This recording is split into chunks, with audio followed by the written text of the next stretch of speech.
One recurring theme that seems to come up in the comment section of all my videos are from people who think that it's absolutely impossible for a woman to defend herself against a man. Their belief is that the bigger, stronger attacker will always overpower the smaller, less powerful defender. We know that to be untrue. Smaller people defend themselves against larger attackers all the time. And one of the ways that they're able to do that is through exploitation of what we call soft targets. Now, what a soft target is a place on the human body that no matter how big and strong you are, you're still weak and susceptible to a counterattack.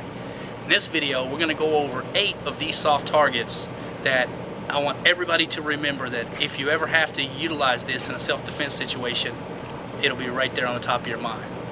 And the way you can remember this is a little kind of a nursery rhyme that I wrote. It goes eyes, ears, mouth and nose, throat, groin, fingers and toes. One more time. Eyes, ears, mouth and nose, throat, groin, fingers and toes.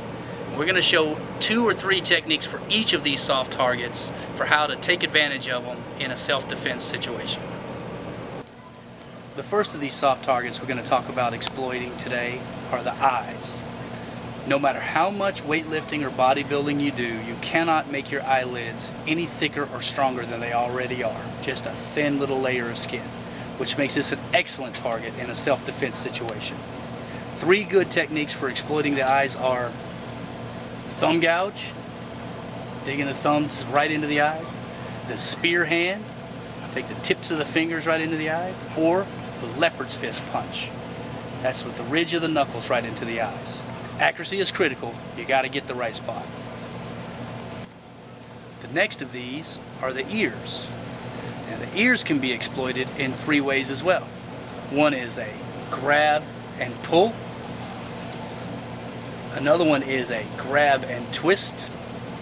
Kind of, I call this one the candy wrapper.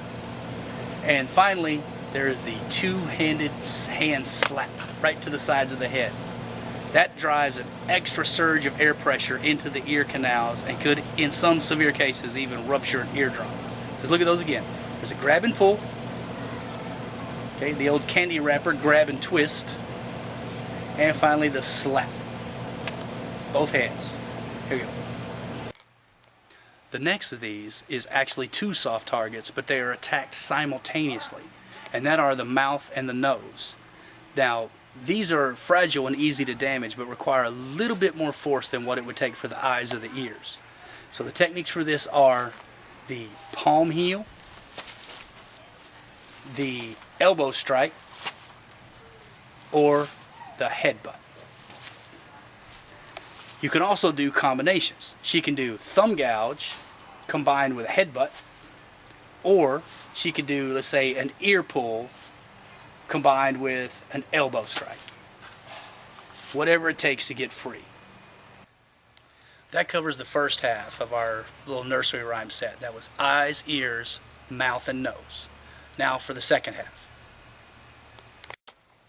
The next of these is the throat. Now, any attack to the throat is dangerous and can do damage, but there are 2 specific targets that we like to focus on in self-defense. The first of these is the trachea well, which is a little indentation just below the Adam's apple between the collarbones. This, just like the eyelids, is only one thin layer of skin protecting a vital organ, which is the trachea. The way we attack that is the same as the eyes. We go thumb right in the hole. We can do spear hand right in the spot, or we can do a leopard's fist or knuckle ridge right on that spot. The next part of the throat that's very susceptible are the carotid arteries, which run vertically on either side of the trachea. The way to exploit that is to take a claw-like choke, thumb and fingers around the Adam's apple, drive them in, and squeeze. You grab someone by their carotid arteries, I promise you, the last thing they want to do is keep fighting you. Their only concern is to get your hand off of that neck. The next of these, which seems to be everyone's favorite, is groin. 2 techniques from the front, depending on distance, and 2 techniques from behind in this video. The first of these from this range is the front kick, or the front up kick. She's going to set her feet, point her toe, and drive straight up between the legs, all the way through the target. But if he's standing closer, at let's say choking range, she's going to still set her feet, And then she's going to go with a knee. Again, combination, she can grab him by his ears or his eyes and pull him into a knee, like so.